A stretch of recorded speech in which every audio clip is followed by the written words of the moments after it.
More Warrior roster news. 2 hours ago, Shams reports free agent Kevin Knox has agreed to a one-year deal with the Golden State Warriors. Sources tell The Athletic the 6-year NBA veteran, who averaged 7 points in 18 minutes per game for the Pistons last season, will now compete in Warriors training camp. One-year deal. Now, he played for us in Summer League, and we'll get to that here in a second. Since he's a sixth-year player in the NBA, he is not two-way eligible, and that was the issue in Summer League. It was like he needs a real contract. Now, you hear the words, you listen to the words, compete in training camp, so probably not a guaranteed contract. Maybe it makes a little more sense of what happened yesterday, waiving Daquan Plowden to bring in Quentin Post. If you want to know my take on that or that info, I dropped a video on that yesterday, but let's talk about Kevin Knox and who he is.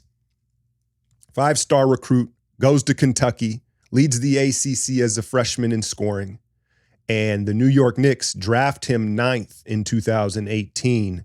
But what you have to remember is this isn't the Knicks today. This is the dysfunctional Knicks in 2018, where there was no real direction, right? No system, and just kind of a dog-eat-dog roster. But that first Summer League, y'all remember that first Summer League for Kevin Knox? He looked like the steal of the draft. He looked like a light-skinned KD. Today's episode is brought to you by BetterHelp. You've heard the saying, you can't teach an old dog new tricks, right? And the truth is, look, the older you get, the more stuck in your ways you tend to be, and it does become harder to change your ways and learn new things. I think that that's where BetterHelp can benefit a lot of people. Myself personally, I tend to over-focus on the physical side of things. If I get a good workout in, I'm going to feel better and I'm going to be good. But the truth of the matter is that's just half of it. And if you can open up your inner dialogue and vocalize it to somebody, I think it can go a long way in not just overall mindset and health, but it can leave you more dynamic to changing things and seeing new perspectives. So if you're thinking about starting therapy, give BetterHelp a try. It's super convenient. It's flexible. It's suited around your schedule. You fill out a quick survey. You get matched with a licensed therapist. You can switch at any time if you want. So rediscover curiosity with BetterHelp. Visit BetterHelp.com/alchemy and get 10% off your first month. That's BetterHelp, HELP.com/alchemy. 6'9"-ish wing, natural jump shooting scorer, and then that Kentucky pedigree. And it was like, oh man, I think I might have even picked him for Rookie of the Year after watching that Summer League. My train of thought was the Knicks aren't very good. He's going to get a lot of opportunities. He's going to score a lot of points. But needless to say, it didn't work out for him in New York. 4 seasons there, and he was in and out of the rotation. Very young. He was drafted, I think he was like just turning, he might have even been 18 when he was drafted because he's only 25 now. So he was 18. Very young. It doesn't work out those first 4 years in New York where, point to me a player that it did work out in that time period for the Knicks. He ends up getting traded to the Hawks and actually plays in a playoff game, scores 10 points in a playoff game. But at the end of that season, he's waived. So now we're in the 2023 season, and the Detroit Pistons sign him. Now, y'all know the deal with the Pistons. It was just kind of like, hey, let's just add talent. It doesn't have to make sense. We just got to add young talent and take swings at the plate, which frankly, you can't blame them. But that also doesn't help your young talent when there is no structure. There are no veterans. And so he plays out the year in Detroit, again, in and out of the rotation, flashing his potential as a scorer. They end up trading him to the Portland Trail Blazers at the end of that year. And he goes through training camp with the Blazers. This is now 23-24 last season. And they end up waiving him at the end of training camp. So he re-signs with the Detroit Pistons. I guess he liked it there, enough. He thought he was going to get some opportunity. Then the Pistons trade him to Utah. And then the Jazz ultimately waive him. And so he is one of these guys with the pedigree, the talent, the size that teams are always going to be interested in. You see, he's been traded and flipped and re-signed a bunch of times at the age of 25. And honestly, I'll swing it over to the 49ers and football for a second.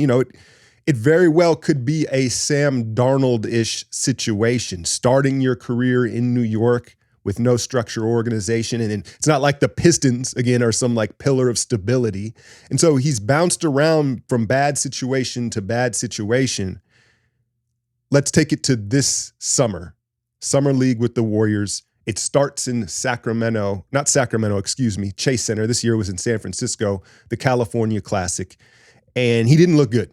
He didn't look good. And you could feel there's an added pressure to him, I think, for him understanding year 6 in the NBA, can't be on a two-way, like I need a full deal, right? And so he struggled initially.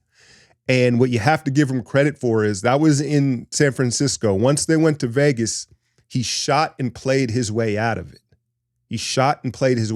He rebounded way better than we've seen him do in the NBA. He had some double-digit rebounding games, particularly on the offensive glass. And, in layman's term, he's a budget KD. That was his archetype. He's a long jump shooting wing, but the Warriors were like, hey, you got to do the other things. If your shot's not dropping, you got to defend, you got to rebound. And he has all the tools, right? And so he ended up having some big games in Vegas, and I might have led the team in scoring, as he should with his NBA experience, but he shoots it easy, right? It's an easy shot for him. Got a good enough handle to get to his spots.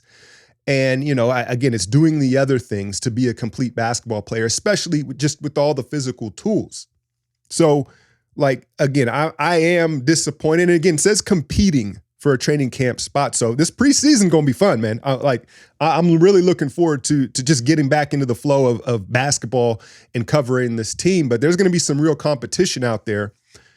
When you talk about Daquan Plowden, and as good as he looked for the Summer League and his potential, let's be clear here, Kevin Knox' ceiling and potential is still higher.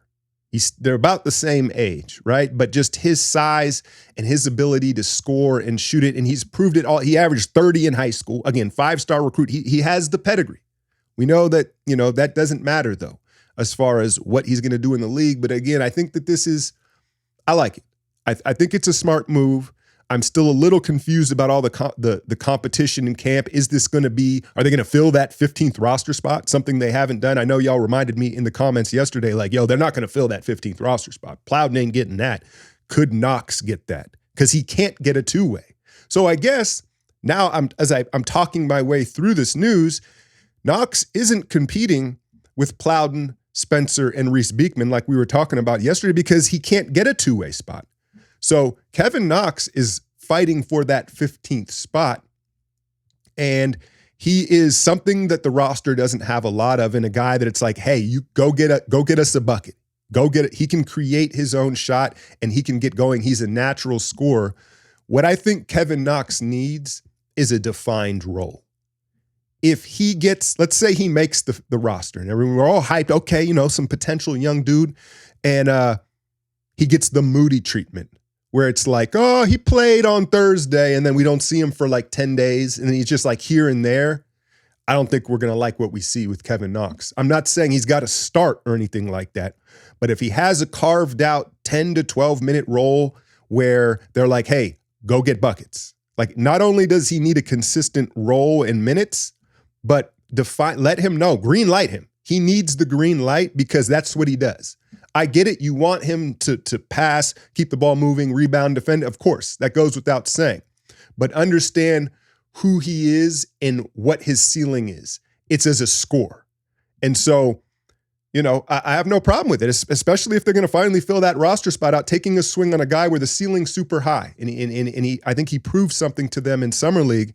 I left Summer League thinking he's going to get an opportunity. I thought he played well enough to get an opportunity. I wasn't sure it was going to be with us, especially when they picked up Plowden. But yeah, super high ceiling as a bucket getter, a big wing bucket getter, and a guy where, again, you think of Andre, even Sean to an extent, if he had that pull-up mid-range, right? But where those guys, Kerr likes to call them connectors, right? Where they're going to move the ball and they're not necessarily looking for their own offense. It would be a mistake to tell Kevin Knox, hey, we want you to connect and do this. No. Go get your jumpers, kid, because that's where his potential lies. And we'll see. Again, training camp is going to be very competitive, and there's going to be a lot of stories to unfold. I think I mentioned this yesterday. I was working on this video about the starting lineup, and we know Kerr. There's not going to be a set one probably for a while. At some point, you'd hope for there to be one. And you listened to the Kerr interview the other day with TK, get a little insight and some information on where his mind is at right now. I'll drop that video at some point this week, and we can discuss where we think the starting lineup should end up, right? As always, hit that like, share, and subscribe. I'm out, y'all.